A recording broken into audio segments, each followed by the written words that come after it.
पिताश्री की जय हो। पिताश्री, आपको ये सुनकर प्रसन्नता होगी कि हमने आपके शत्रु को मृत्यु के घाट उतार दिया। किस शत्रु के विषय की बात कर रहे हो पुत्र? ऋषि जमदग्नि के विषय में। क्या? हाँ पिताश्री, जमदग्नि ने आपके साथ छल किया था और हमने उसे उसका दंड दे दिया है। ऋषि जमदग्नि ने छल किया था? क्या छल किया था? उन्होंने सुशीला के स्थान पर आपको कोई साधारण गऊ दे दी थी। बुद्धि भ्रष्ट हो गई है तुम्हारी। वो सुशीला ही थी। किंतु उसने तो हमारी कोई इच्छा पूरी नहीं की। मूर्खो, पुत्र पिता की सहायता करते हैं, परंतु तुमने तो एक बहुत बड़ा संकट मेरे द्वार पर लाकर खड़ा कर दिया है। मैं चाहता था कि परशुराम को समाप्त करने के लिए मुझे थोड़ा समय मिल जाए, युद्ध कुछ समय के लिए टल जाए, ताकि मैं अपनी शक्ति को एकत्र कर लूं, परंतु तुमने तो युद्ध को मेरी चौखट पर लाकर खड़ा कर दिया है। ऋषि जमदग्नि का वध परशुराम को आग बबूला कर देगा। परंतु पिताश्री, परशुराम का तो अपने पिता के साथ मतभेद हो गया था। विचारों के मतभेद से रिश्ते नाते नहीं टूट जाया करते पुत्र। ऋषि जमदग्नि परशुराम के पूज्य पिता हैं। विचारों का मतभेद होते हुए भी उनका असीम आदर करता है। भूल गए? ऋषि जमदग्नि की आज्ञा से उसने अपनी माता का सिर धड़ से अलग कर दिया था। अब क्या होगा पिताश्री?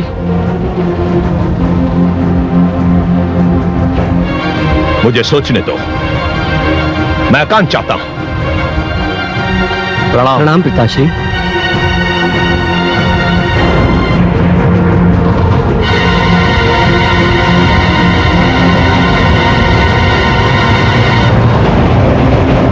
प्रणाम माताश्री।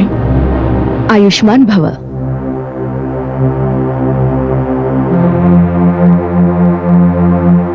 क्या बात है स्वामी, आप बहुत चिंतित लग रहे हैं। बहुत बड़ा अनर्थ हो गया महारानी। हमारे पुत्रों के हाथों ऋषि जमदग्नि का वध हो गया है। इसका तो बहुत भयंकर परिणाम हो सकता है। तो मैं क्या कर सकता हूं? ऋषि जमदग्नि को जीवित तो नहीं कर सकता। अपने पुत्रों को दंड तो दे सकते हैं आप। कैसी माता हैं आप? अपने पुत्रों पर दया करने के स्थान पर उन्हें दंड दिलाना चाहती हैं। वे दया के पात्र नहीं है स्वामी। संतान की भूल को अनदेखा करना संतान को और भी बिगाड़ने के समान है।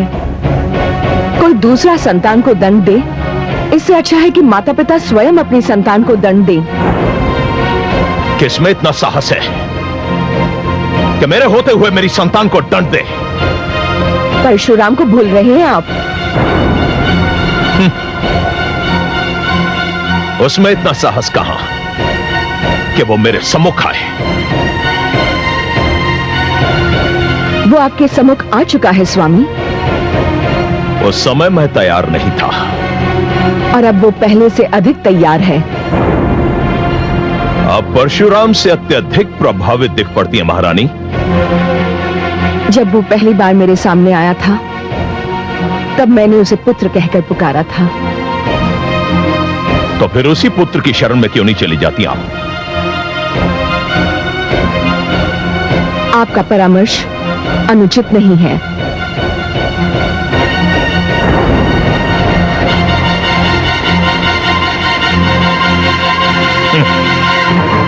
परशुराम,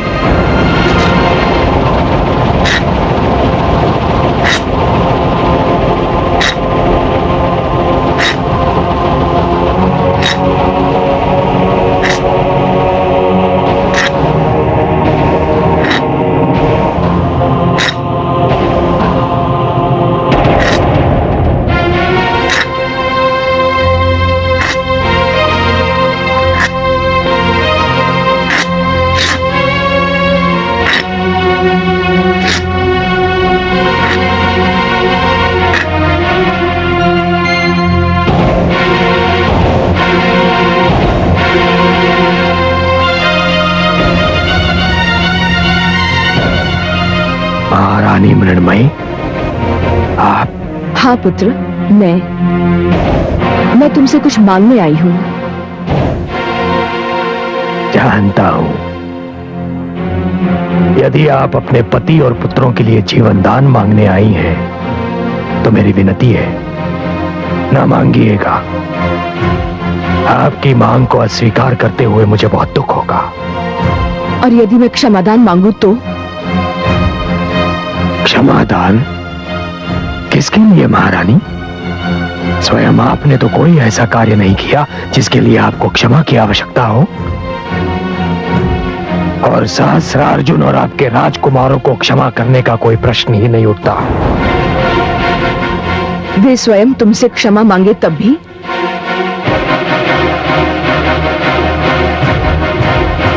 तो इसका अर्थ ये है कि निर्मम हत्याओं की ये श्रृंखला कभी नहीं टूटेगी। क्या इस श्रृंखला का आरंभ मैंने किया था महारानी? और क्या आपके पति और पुत्रों के अपराधों को भुलाने के लिए क्षमा पर्याप्त है? नहीं है, किंतु क्या हिंसा का उत्तर हिंसा और हत्या का उत्तर हत्या से देने से अपराध की महत्ता कम हो जाती है? पुत्र, मेरे पति और पुत्र अहंकारी हैं। तुम तो नहीं हो। तुम बुद्धिमान हो, शक्तिशाली हो। क्षमा वही कर सकता है जिसे अपनी शक्ति पर भरोसा है। तुम क्षमा कर सकते हो पुत्र, तुम ही क्षमा कर सकते हो।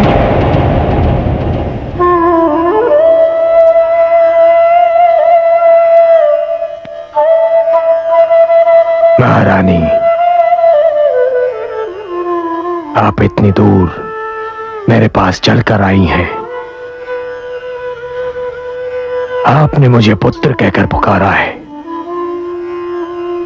आप नारी हैं, माता हैं, इसलिए केवल आपके लिए मैं इतना कर सकता हूं कि यदि आपके पति और आपके पुत्र समस्त ऋषि समाज से, समस्त भार्गव समाज से अपने दुष्कर्मों के लिए क्षमा मांग लें और ये वचन भी दें कि वो भविष्य में कभी किसी को पुनः कष्ट नहीं देंगे, तो महारानी मैं स्वयं अपना दुख भूलकर उन्हें क्षमा कर सकता हूं। परंतु क्या वो ऐसा करेंगे? क्यों नहीं करेंगे? मैं उन्हें मनाऊंगी।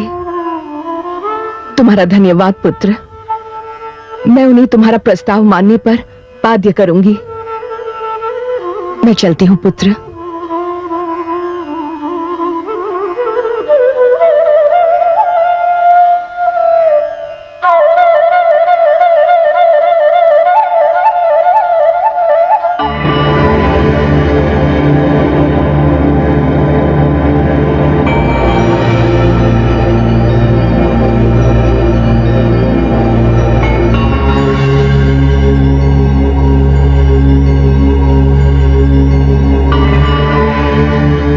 महारानी, मिलाई अपने पुत्र से? हाँ स्वामी, मैं केवल मिल आई बल्कि एक शुभ संदेश लेकर लौटी हूँ। शुभ संदेश? हाँ स्वामी, बहुत शुभ संदेश। परशुराम संधि करने को तैयार हो गया है। क्या? मैं सत्य कह रही हूँ स्वामी। परशुराम ने कहा है कि युद्ध रुक सकता है, संधि हो सकती है। तो मुझे क्या करना होगा? कुछ अधिक नहीं, केवल ऋषि और भार्गव समाज से अपने उन कर्मों की क्षमा मांगनी पड़ेगी जिनके कारण ऋषियों, आचार्यों और विद्यार्थियों को कष्ट पहुंचा है। क्या? हाँ स्वामी, परशुराम ने यही कहा है कि यदि आप क्षमा मांग लेंगे तो वो आपको क्षमा कर देगा। महारानी, मस्तिष्क तो नहीं फिर गया आपका? मैं क्षमा मांगू?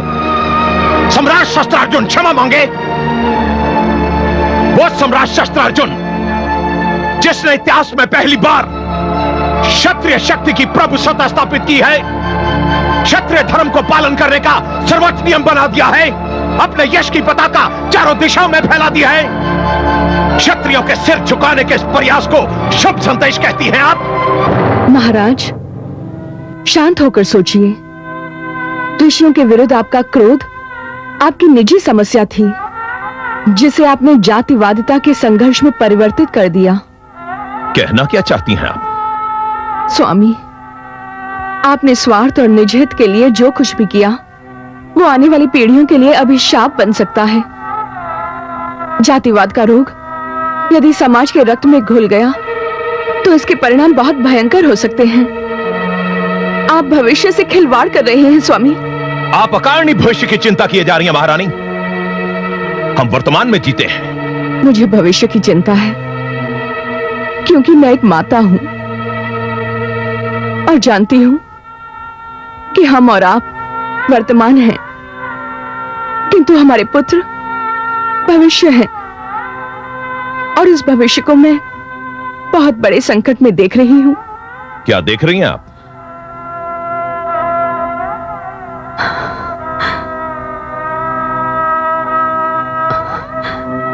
महाराज, मुझे उनके कटे हुए सिर दिखाई दे रहे हैं। बंद कीजिए अपना मुख। आप अपनी संतान के लिए ऐसी अशुभ और भयानक बातें कर रही हैं। नहीं स्वामी, मैं चाहती हूं कि मैं जो कुछ भी देख रही हूं वो झूठ हो, परंतु मैं जानती हूं कि सत्य है। ये सब मिथ्या है, ये सब झूठ है। आप झूठ कह रही हैं। ऐसा कदापि नहीं हो सकता।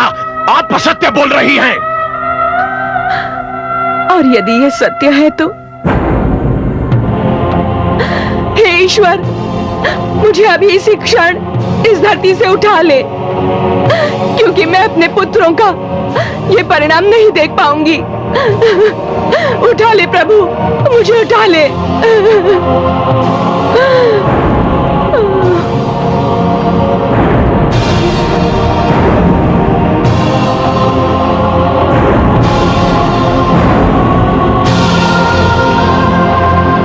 महारानी,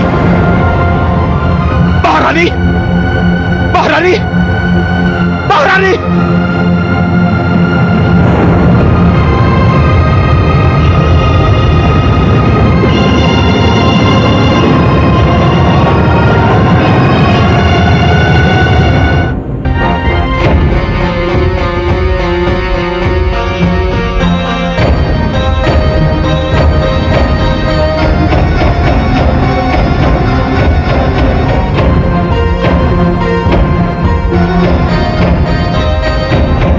क्षत्रिय वीरों और मित्रों, क्षत्रिय समाज पर आज तक ऐसा संकट कभी नहीं आया। हमारा अस्तित्व संकट में पड़ गया है। भार्गव ने हमारे विरुद्ध संगठित होकर क्षत्रियों का अंत करने का निश्चय किया है।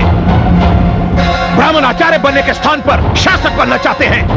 महाराज, मैं समस्त 21 क्षत्रिय राजाओं की ओर से आपको यह अधिकार देता हूं कि आप इस परिस्थिति से निपटने का ढंग ढूंढिए और आप जो भी निर्णय लेंगे वो हम सबको स्वीकार होगा।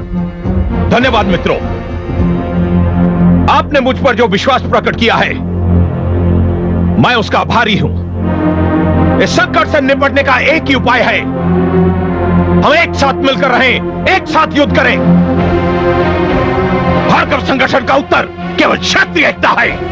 महाराज, हमारी सेनाएं और हमारे कोष इस एकता के लिए आपके सम्मुख प्रस्तुत हैं। हम सर्वसम्मति से आपको अपना नायक मानते हैं। महाराज सहस्रार्जुन की क्षत्रिय एकता की, महाराज सहस्रार्जुन की, क्षत्रिय एकता की, महाराज सहस्रार्जुन की, क्षत्रिय एकता की, महाराज सहस्रार्जुन की, क्षत्रिय एकता की।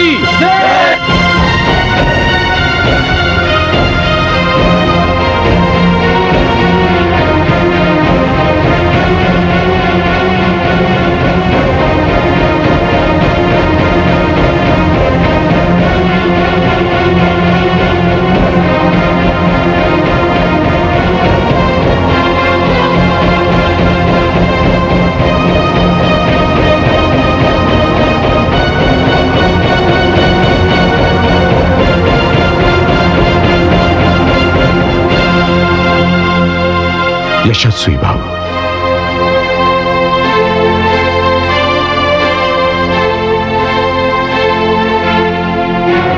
वत्स परशुराम, तुम्हारे पिता ऋषि जमदग्नि की हत्या से ऋषि समाज को बहुत बड़ा आघात पहुंचा है, परंतु हम मात्र तुम्हारे पिता की हत्या पर शोक व्यक्त करने नहीं आए, अपितु तुम्हें यह बताने आए हैं कि यद्यपि हमें जातिवाद से घृणा है, परंतु जिस प्रकार सहस्रार्जुन अपने स्वार्थ की सिद्धि के लिए क्षत्रियों को भ्रमित करके आश्रमों को नष्ट करने का प्रयत्न कर रहा है, हमारे समक्ष इसके अतिरिक्त और कोई उपाय नहीं है कि हम उसकी धृष्टता का प्रत्युत्तर दें। हमने निर्णय किया है कि आप भार्गवों को संगठित करने का जो कार्य कर रहे हैं उसमें आपको सहयोग दिया जाए। मैं आप सबका आभारी हूं। वत्स, तुमने नवयुवकों में एक नई शक्ति, नई स्फूर्ति भर दी है। हम तुम्हें धन, सेना या किसी अन्य सामग्री की कमी नहीं होने देंगे।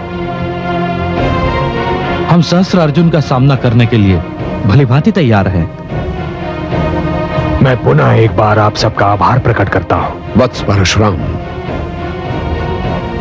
तुम्हारे पिता ऋषि जमदग्नि की सहस्रार्जुन द्वारा जघन्य हत्या मात्र तुम्हारे पिता की हत्या नहीं है, अपितु समस्त ऋषि मुनियों के मान सम्मान की हत्या है, और हम सब इसका घोर विरोध करते हैं। युद्ध की घोषणा करो वत्स।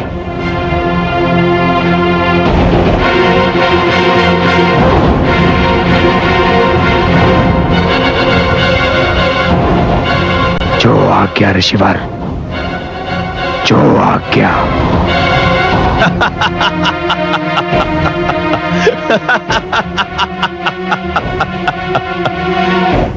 यह भी उत्तम हुआ। अब कोई भी हम पर दोष नहीं धरेगा कि युद्ध का आरंभ हमने किया। हमारी सूचना के अनुसार परशुराम कभी भी हमारी राजधानी पर आक्रमण कर सकता है। महाराज, क्या यह उत्तम नहीं होगा कि हम परशुराम को यहां पहुंचने ही ना दे, उसे यहां आने से पहले ही रोक दे? नहीं, उसे आने दीजिए। सेनापति, जी महाराज। हमारे राजकुमारों को सूचित कर दिया जाए कि कमर कस ले, आक्रमण किसी भी क्षण हो सकता है। जो आज्ञा महाराज।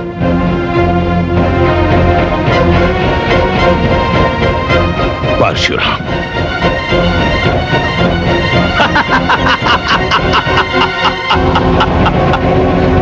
परशुराम, दाता ने जन्म से पूर्व ही मानव समाज के विभिन्न वर्गों के लिए कार्य नियुक्त कर दिए थे। हम ब्राह्मण हैं। समाज को शिक्षा प्रदान करने का कार्य हमें सौंपा गया था और समाज की रक्षा करने के लिए क्षत्रियों को जन्म दिया गया था। परंतु ये तो विधि की विडंबना है कि जिसे रक्षक का कार्य सौंपा गया वही भक्षक बन गया है, लुटेरा बन गया है। समाज में सुरक्षा के स्थान पर असुरक्षा फैला रहा है।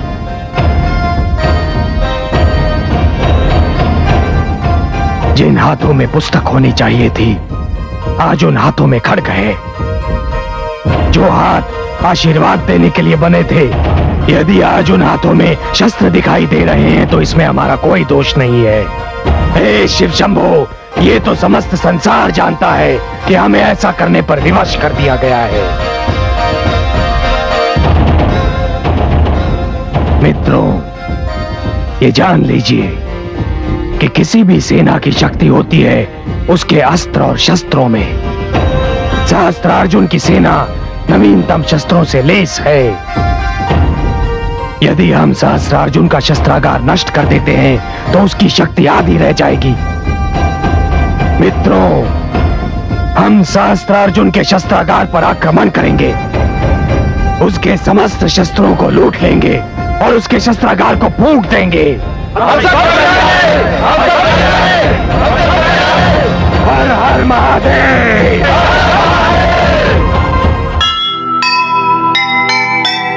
सत्य अहिंसा धर्म से जो लेगा मुख मोड़, देगा उसको ईश्वर बीच डगर में छोड़,